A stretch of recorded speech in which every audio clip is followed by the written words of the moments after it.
presenting your host for the Racecoin podcast, Jay. Hi guys, welcome to the Racecoin show, and we'd like to welcome Amber Balcaen, a very special guest who is our TV star from CMT on Racing Wives and a professional racer. Welcome to the show. Thank you so much. We have Hugo joining us too, I guess. Yeah, exactly. Hiya. So let's kick it off with your how you got into racing. At the age of 10, you got to drive for the first time. What was that like?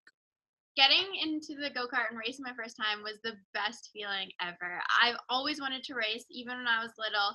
And finally, at 10 years old, my dad said, all right, you've been asking and asking and asking, and now's the time. You finally get to race. There were a few circumstances, though. I had to work on the go-kart myself and also pay for the go-kart. So at 10 years old, I was knocking on doors, getting $100 of sponsorship here, $100 there. And it was really fun. I got to do that for the first 5 years. And the first time, though, that I was in the go-kart, I just knew that this is what I wanted to do. It was so much fun. That's so fortunate, because so many people struggle to find that drive, that passion, no pun intended with the drive, but it's just one of these things that people are struggling to find. So it's great that you found that early on. But who inspired you to go into it? Like by the age of 10, people don't even know, their timetables. How did you manage to find your passion at that age? I think at that point, it's really just because it's all that I knew. I grew up watching my dad race, my cousins, my uncle, my grandfather race. So it's all that I knew. I was born into the sport, and getting to see all my family members do that is something I wanted to do as well. There was never pressure there. It's just I saw how much fun they had, and driving really fast looked really fun at 10 years old. So it's something Yeah, of course. as well. But being the only girl in the family, I think I had to push a little harder to convince them that I could do this too. And I think my first race I won. So it was not only super fun to be in the go-kart, but to know that I was good at something really brought a lot of confidence to me. So you had to go and get funding yourself, you said, and you had to actually work on the go-kart yourself. It's so expensive to get into the sport, right? And it's something that you have to go and get funding for yourself is even harder. So how did you go about that? Talk us through the journey about the ins and outs of it, the real kind of hurdles you had to cross and the kind of doors that were shut in your face. Yeah, well, at first, for go-kart racing, I only had to raise about a couple $1,000s to get my first go-kart. Sorry. And at that point, I called my dad's friends who sponsored him, and I went to swap meets. So I'd actually sell stickers at little racing swap meets, and really did whatever I can. I had my first job was mowing lawns. I think I got paid $10 to mow a lawn. Just a little bit here, a little bit there. I was almost like a little entrepreneur, and any way I could find ways to make money so that I could race, I would do it. So how about now? Let's kind of fast forward a little bit to how is your racing career being funded now, and how do you manage to secure sponsorship? Yeah, so when I was racing go-karts, like I said, it was only a couple $1,000s to raise that money. But now I'm needing to raise millions of dollars. So it is a completely different industry now, racing NASCAR compared to when I raced dirt. When I was younger and raced dirt, I did it more as a hobby. Now this is my full-blown career. So I have to look at it way more as a business than anything else now. And I'm dealing with corporate companies and really high up CEOs. So there's a lot more pressure, and just I need to always make sure that I'm providing value to these companies, or else they're not going to want to partner with me. So now it's less of, hey, like I'm a 10-year-old girl who wants to race go-karts. Yeah. This is a business, this is my career, and I need to learn how to provide value to all these companies so that they're willing to invest their marketing dollars into my racing. Yeah, the kind of vibe that I just got from there was like a Girl Scout trying to, sell some cookies versus, a real professional businesswoman. Now, when you mentioned the word value, what does that really mean? So if someone, could get something out of this podcast and learn how to provide value to people who are CEOs and other sponsors, what would they do? For me specifically, when I go to companies, I'm trying to provide value in a way that gives them a return on their investment. Now, there's a lot of different ways to go about that. I think a big thing right now, especially in business and social media, is how to convey your story in a way that attracts people towards you. So me having a unique story does help when it comes to finding sponsorships, because some people call me the underdog in NASCAR, and who doesn't like to be a part of an underdog story? So Yeah. that's kind of how I position myself to begin with, and then it goes down to, okay, what are your marketing needs, what are your company needs, what are your goals, and how can I help you achieve that through my racing? So you really have to find what is, I guess, special or unique about you as a person and capitalize on that. I really try to utilize my strengths and turn my weaknesses into opportunities. So my weaknesses would be that I'm not from a wealthy family. I'm Canadian in a very American dominated sport. I'm a female in a very male dominated sport. So there's a lot of things against me, so I have to figure out how to use those for me. And like I said before, just being unique and telling my story, I think helps what attracts people initially, and then you got to dig deep and really figure out how to help their company, and in turns help you. Okay, so let's kind of dig into that a little bit more. You mentioned the fact that you do this as a business, and this is your passion, this is your drive, and this is what you want to do. But you also are in a show called Racing Wives that is coming out in June. So how does this all intertwine to be a little bit more um, a stepping stone towards the dream? Yeah, definitely. So with Racing Lives, the reason why this show was such a great opportunity for me is not only do you get to see kind of more of my life behind the scenes and what it actually takes to be a race car driver, but it's really going to help with my exposure. Like I said before, most drivers in the sport are funded either from their families or their uncle knows someone who Who knows owns someone who knows someone? Yeah, exactly. yeah. So for me, I need to be more creative, more resourceful in the way that I go about things. So I created a brand of my own. Um, Luckily, that was interesting enough for CMT to reach out to me and ask me to be part of the show. Now, the title of the show is Racing Wives. Well, I'm not a wife, Yeah. and I'm not married to a race car driver. So a Yeah. lot of people are like, well, why are you How on did the you show get on the show? then? Yeah. Yeah. Yeah. Yeah. But I have a business relationship through racing, of course, with Samantha Bush, who is Kyle Bush's wife. And so in the show, you'll see how me and her interact and how that all fits into the racing world. But I would be lying if I said that I didn't do this show in hopes that it would help my sponsorship and help my funding. Again, going back to what I said, if you're not funded by a wealthy family or know someone in a corporate level company that's able to give you millions of dollars, you need to create a brand so big and create that exposure for yourself so that companies will realize the impact that you have and want to work with you.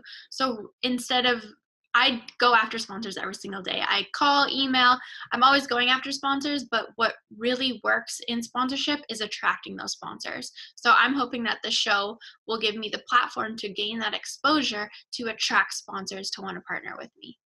That makes total sense, and I feel like it's a very clever strategy naturally. But at the same time, if you're in a situation where you haven't even got that brand and you're starting out and you're looking to create that brand, there are obviously a lot of PR agencies out there that help you do it, which obviously requires money. There's a lot of companies out there that try and give you that exposure and say if you join our team and race for us and whatnot. But a lot of people don't even have that first step in the door, to get that foot in the door. So what would you say to those people who are looking to get sponsorship but don't have a brand and are on the cusp of trying to create a brand or try and create that exposure for themselves? What could they do, and what platforms work best for that? Yeah, and honestly, I was there at one point, so I completely understand. And I had to work from nothing to build up my brand. Hmm. When I was 10 years old, yeah, my dad was a local race car driver who did well, and I was known maybe a little bit locally, but I still had to grow a brand to be a North American wide name in motorsports. So there was a lot of different things I did to do that. First was when I race go-karts, I you really utilize my Facebook. So being in Canada and racing in the northern states, I tried to figure out how can I let all of America learn about me when they're not physically at my racetrack. So Yeah. every time I would win, I'd make sure I was posting pictures on Facebook. I had a fan page right away, and really utilize that. Then I got into YouTube. So I started making videos about dirt track racing, a little bit of following my journey, but more so just about dirt track racing to attract the dirt track racing community to me.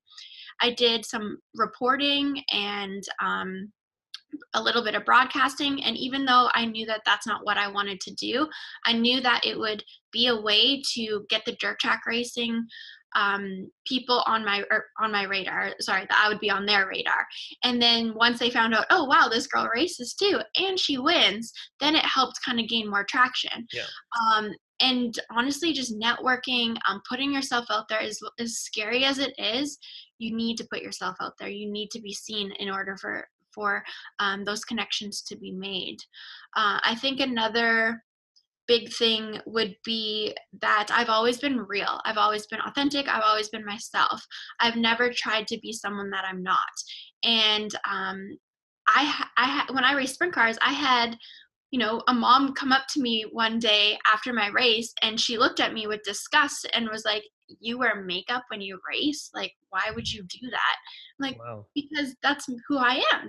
I don't do it for anyone else. I like to wear makeup, and that's just what I do. It doesn't make me any slower when I get into the race car if I can still win with Your makeup on. eyelashes are slowing you down. They're causing too much drag. Yeah, and Yeah.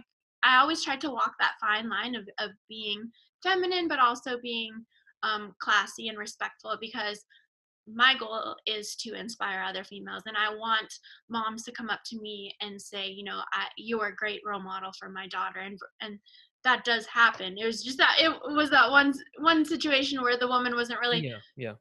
didn't understand why that, but I've always stayed very true to who I am. And as much as switching over from the dirt track racing world to NASCAR on pavement was a huge adjustment, I still stayed true to who I was. And going back to the last question you asked me, I always made sure that I capitalized on my strengths and tried to turn my weaknesses into opportunities. So social media, you spoke a little bit briefly about that, saying, you went on YouTube, you went on Facebook. Um, so on these platforms, obviously there is so much noise compared to before, right? And, exposing yourself and being that vulnerable also takes a bit of time and I guess a bit of courage. But at the same time, social media is a place where, you can get that exposure. So it's almost like you have to be someone who's a salesperson selling yourself. You have to be a marketer. You have to be a driver. You have to get training so you're on a good diet and regimen so that you're ready for racing. Out of all these things that you're meant to be doing, how do you manage to split the time, or how would you recommend someone splits their time if they don't have the money to do all of this in the first place, right? Because naturally then something has to suffer, right? Like you spend less time maybe marketing yourself as you do training, so that makes sure, when you do get opportunity, you do win, for example, and you get a little bit more training in. So where lies the balance in trying to juggle all these things to actually make your dream a reality? It's difficult, I'm not gonna lie, because most race car drivers, that's all they have to focus on is driving a race car, and that's all we should have to focus on is Yeah. driving a race car. Mm. But when you don't have a marketing team, a PR team, a sponsorship team, um, all of A the trainer, a personal trainer. people, the Yeah. trainer, everything you need to be successful, Mm. if you can't afford all those things, you got to figure out a way to do it on your own, and be resourceful. So I read a lot of books. That's definitely helped me. So that's more to add to the list of things to do. Yeah, yeah. Yeah. Okay. But I did go to school for business, so I do have a 2-year business degree. That did help me get in the business mindset. But again, being 10 years old, I kind of started as an entrepreneur, and even though I didn't realize it in that far back, I realize it now. And I think when it comes to cutting costs, going being in a business, you really just have to be self-taught. You have to learn how to teach yourself things. Like I didn't know how to build a website or edit a website, but I'm editing my website now, and it's trial and error. You figure things out as you go. And when I told my parents that I was gonna make racing my career and go after this huge dream, they supported me, but they knew that it was going to be difficult, and they knew that this was kind of crazy to do, Mm. especially given my circumstances. It's a lot different when you're born into NASCAR and you're born with the money and born with the name and all that. And unlike more other sports, when there's, in football, there's, I think, around 40 players on each team times 30 teams or however many teams. That's hundreds and hundreds of football players. In NASCAR, there's only about 40 spots at the end of the day. Yeah, there's not that much opportunity. Yeah, you're right. Right. There's not a lot of opportunity to make it. The chances are so small. And so what I'm trying to achieve is almost impossible. But Mm.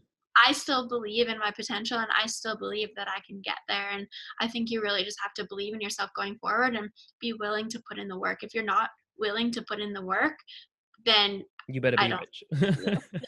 then you better be, yeah, I guess so. But yeah, I think I went off No, track. no, that's great. So, this entire sport obviously has a lot of risks involved, not only in sponsorship, which you try and get, but there's obviously the health risk on the side of, if you have a crash or an accident. And I've heard stories about how you have been in many crashes, and you've had to recover from them. You even lost your vision at some point, and all these things have happened. How does that not deter you from racing? Because I love it. I love racing cars so much. I'm so addicted to that feeling. I always say racing is my drug of choice, because that adrenaline rush that you get in the car, and you're so focused on what you're doing that you're not thinking about anything else. And I'm so addicted to that feeling that, to me, that outweighs the risks of getting hurt. We do have extremely safe race cars. The fact that we can crash at 200 miles an hour and Still still walk out of it. Yeah. it is extraordinary. And our safety equipment now is so amazing that I honestly don't ever feel not safe in the car. I mean, I always feel safe. I feel more scared driving down the highway and having people texting next to me and maybe Yeah. drinking and driving, or what, like, you don't, the thing about being in the car on the highways, you don't know what's going on around you. You don't have full safety gear on. You have a little seat belt, but not a lot protecting you. Where in a race car, everyone else that's around you in a car is focused on driving, Yeah. and they're all in safety equipment, and we all have roll cages. And I always feel safe in a car. And it's just the drive to, this is what I love so much, that it outweighs the possibilities of me getting hurt. So where is the next steps that lie for you? I mean, in the racing world, where do you want to see yourself? Where is the dream lying? So this season, I'm actually racing for Kyle Busch Motorsports, which I'm super excited about. I will be announcing it really soon. So Kyle Busch is one of the most well-known NASCAR drivers and one of the winningest. He is just pure talent. He is amazing. So he has a race team, and I'm racing for him in his super late model program. He also has the NASCAR truck team. So my goal is to race the late model with him this year, and then move up into the trucks next year. But my overall goal is to make it in the Cup Series. But even if I can just make it in those top 3 series of NASCAR, there's quite a few levels. Just make it as far as I can go. And not alone from aside from being a winning driver, I just want to be able to encourage and inspire other people to go after their dreams and say, wow, if Amber did it with that little of resources and that little of funding, and she did basically the impossible, if she was able to do that, then what am I able to do? So for me, I love racing, I love driving. That's why I haven't given up. But it's also the other side of how many people, I don't want to let people down. I feel like I have a responsibility, especially as a female, to prove that this can be done. Has there ever been a female that has come up to you and said, you know what, like, I want to come under your wing, or like said, you've inspired me into going into racing? Can you share a story about that? Yeah, I actually mentored a girl for quite a few years, Hmm. and she's doing really well. I basically, she would call me when she had any advice. I went to a few of her races and gave her tips and tricks, and she's been doing really well. And I encourage any other females to go out there, or that are trying to achieve anything, to reach out to me as well. I'm always willing to offer advice, and I do get a lot of DMs, but I want more. I want to be able to work with as many women as possible. Yeah, I feel like you don't have enough on your plate. I think it's very important that you get more DMs. But There's this saying that if you want something done, ask a busy person to do it. So usually the busier I am, the more things I get done. If I have a slow day, then the mindset's kind of slow. So I like being busy. So what is an average week like when it comes to being busy in terms of training, in terms of, doing all these other activities, dealing with sponsors, everything? How does an average week look like? Yeah, so my average day is I wake up. Honestly, I don't wake up that early. I usually wake up around 8 o'clock. I do emails from about 8 a.m. to 11 a.m. Go to the gym, work out for 2 hours. Then I come back, do emails till about 7 p.m. Usually I'll have a meeting or two somewhere in there as well. But I'd say usually around from 8 a.m. to 8 p.m. I'm working on my computer, either whether it be emails for sponsorship or website or fulfilling orders because I sell merchandise as well. Just anything to do with racing, all How that's do you done. how do you keep the skills polished for driving then and racing? Like, where does that fit into the schedule? Yeah, that's a really difficult part. So the unfortunate thing about racing, unlike most sports, is we can't just hop onto a field and throw a ball.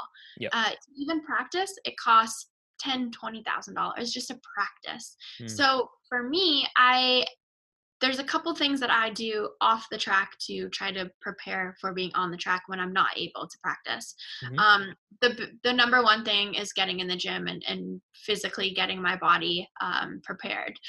Endurance, strength, cardio, that's all super important when it comes to being in the race car. Another thing I do is, it might sound silly, but I play a lot of NASCAR video games just Okay. to learn the tracks and everything.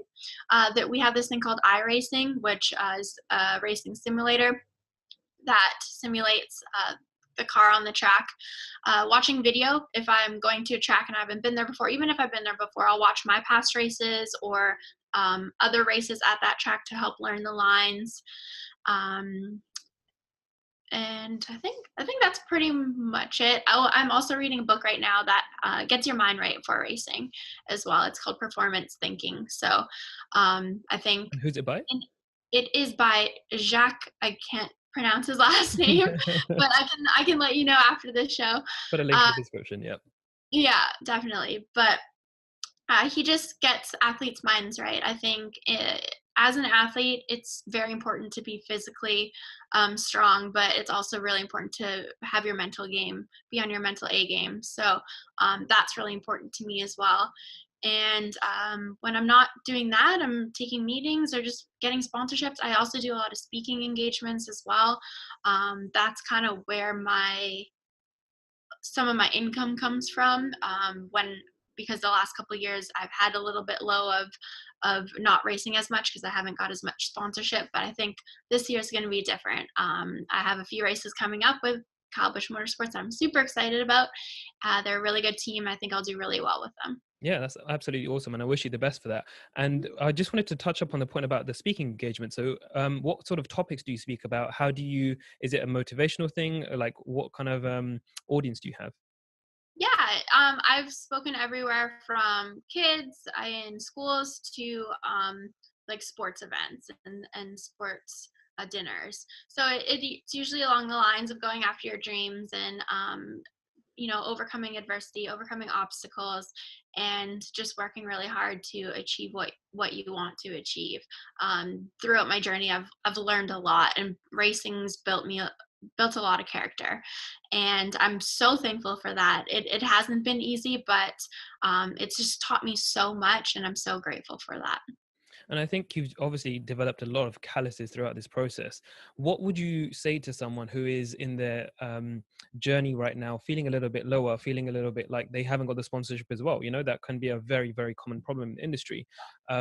What one tip do you have to people, or what do you want to say to them to motivate or inspire them to be able to really just go ahead and chase that dream of theirs? Yeah, as silly as it sounds, just never give up. If this is something you really, really want, don't let one off race or one bad year or one, bad moment destroy your future. I mean, everyone is going to go through some type of adversity in their lives, and everyone's going to go through hardships, and those hardships are only going to make you stronger to keep pushing forward. It's just really, really important to always try to keep a positive mindset and know that things take time. I mean, nothing happens overnight. People think we do because we see someone just blow up on social media overnight, Yeah. but we don't know the 10 years of work that person's put into it before that one time. And I've been racing for 16 years now, going on my 17th year. And these last 3 years is when I've tried to become a full-blown NASCAR driver. And I had one really great year and then one year where I just didn't really have sponsorship and I didn't get to race much. But and that was really hard because I identify myself as a race car driver. That's how I'm known. And to not race, Yeah, it exactly. Yeah. left me as a sense of who am I. So that it's really difficult, but you just have to push through it and use that time to really prepare for when the opportunity does come. Make sure you're ready. Again, it's just you've got to be patient, and that's hard, especially being a race car driver, to be patient because we like to go fast Yeah. and we like things to happen fast. But just know that things take time, and if you're constantly working at it, you'll see the progress, and the progress will be made, and you'll get there. You just got to keep fighting. That is amazing advice. Thank you for being on the podcast, Amber. It was a pleasure having you on the Racecoin podcast. Thank you so much. I appreciate it. Thanks for having me.